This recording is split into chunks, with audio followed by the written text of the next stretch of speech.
interesante la historia del Titanic desde el lado romántico. Todos conocemos esa historia, yo creo que nos parece súper bonita, pero es mucho más interesante cuando se conoce cómo la desigualdad social hizo que muchos vivieran o murieran en esta historia. Y es bastante dramático porque en realidad eso fue lo que marcó bastante la pauta entre la vida y la muerte.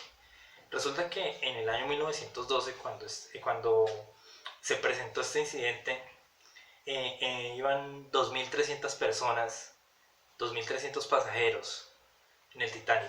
De esos 2.300 pasajeros, primero pues se priorizó obviamente a mujeres y niños, que esto siempre pasa en cualquier tipo de situación y es totalmente entendible y es lo que se debe priorizar.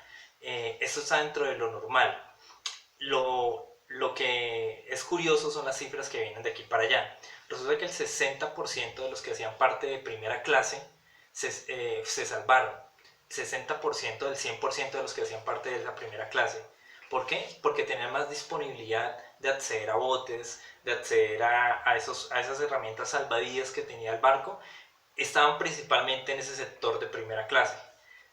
De segunda clase solo se salvó el 36%.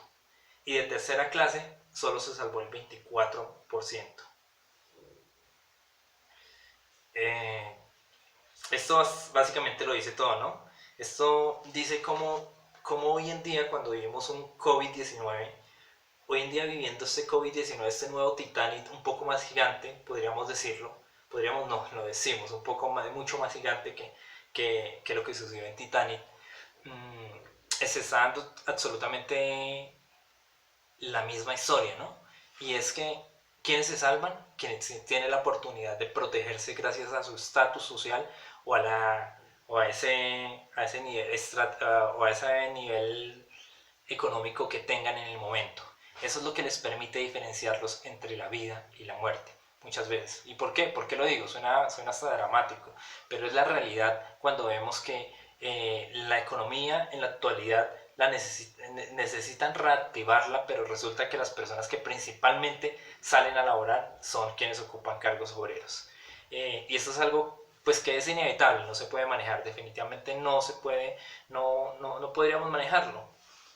Entonces, desde ahí comenzamos a ver la desigualdad y se ve más marcada en un país como el nuestro, que es un país dentro de Sudamérica, uno de los más desiguales de Sudamérica, y no solamente de Sudamérica, sino del mundo.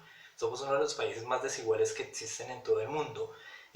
Y esto también se ve no solamente en esta parte, podemos verla en escenarios más sencillos como lo es, por ejemplo, el acceso a la conectividad. ¿Cuántas personas, cuántos colombianos en realidad tienen acceso a la conectividad? Las cifras podrían ser bastante locas. Hasta el año 2019, la mitad de los colombianos, solo la mitad de los colombianos tenían acceso a conectividad. Y creo que estoy exagerando un poco porque no tengo la cifra exacta. Pero esto que ha causado básicamente que se genere como una odisea en el hogar cuando la mamá tiene que conectarse para presentarse el trabajo, el papá tiene que conectarse como empleado también de una empresa y los hijos tienen que conectarse a presentar un examen. Y ahí se forma el conflicto. ¿Cómo hago para que mi jefe entienda que mi hijo está presentando un examen con el único computador que tengo en la casa? ¿Cómo hago para que ese profesor estricto entienda que tengo que presentarme al trabajo y mi hijo tiene que posponer el examen para una hora más tarde? ¿Ah? Y ahí, inclusive, este tipo de situaciones ha llevado a dramas tan fuertes como conflictos familiares, en los cuales se han dado riñas, en los cuales se han presentado situaciones de agresión familiar, debido a que pues efectivamente genera la atadura, o generan más que la atadura como la dependencia de este tipo de herramientas. Y genera la dependencia porque de eso básicamente se liga que continúen o no con su trabajo, o se liga que pueda un estudiante continuar aprendiendo, dejar su proceso de aprendizaje. ¿Y qué pasa aún cuando es más fuerte, que no les alcanza para pagar la factura del internet porque resulta que tuvieron que comprar el arroz, porque tuvieron que comprar el atún, porque tuvieron que comprar el pernil, tuvieron que comprar X o Y cosa para sustentar también su hogar?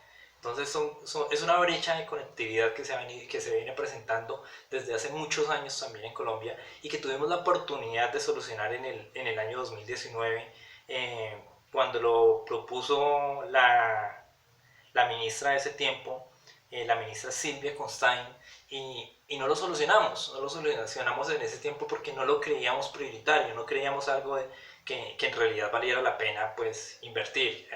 Al fin y al cabo, digamos que es la forma de comportarse común del gobierno.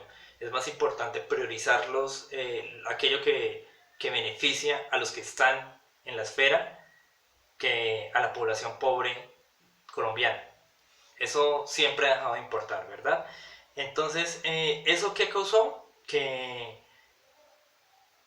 más de 25 millones de personas quedaron desconectadas después de suceder el COVID-19 y sobre todo que los principales afectados fueron estratos 1, 2 y zonas urbanas, que son zonas que difícilmente pueden tener acceso a estas herramientas, precisamente por las condiciones de vida en las que mantienen, ¿no?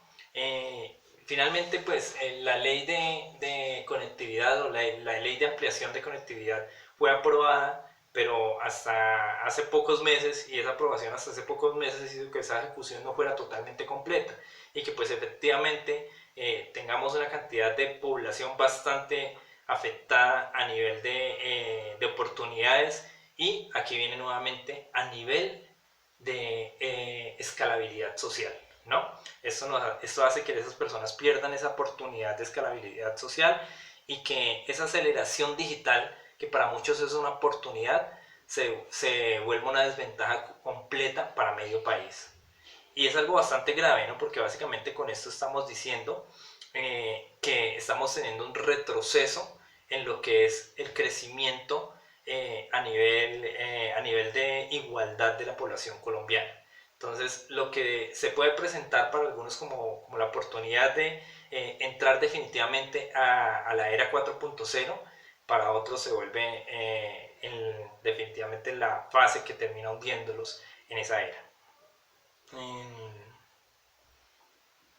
Por otra parte, digamos bueno, ¿cuáles son las acciones que se han tomado actualmente frente a esta situación de conectividad? Las acciones que se han tomado supuestamente con urgencia, ¿no?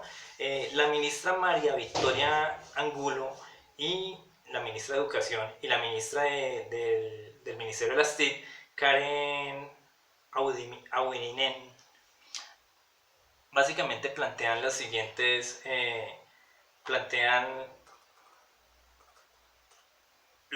cambios para mejorar esto. Y es una entrega masiva de equipos básicos para hogares de estratos bajos, un acuerdo con la industria y el gobierno para que aceleren la conectividad de estas poblaciones, subsidios al precio de los equipos para que aquellas personas que no se les pueda entregar o que no se les alcance a entregar un equipo tengan la oportunidad de comprarlos a bajos costos, un plan masivo de donación de equipos por parte también de la parte de las industrias y de las empresas, y una compra con reposición para entregar a otras personas que no alcancen ni a comprarlos ni se les pueda donar completamente, ¿no?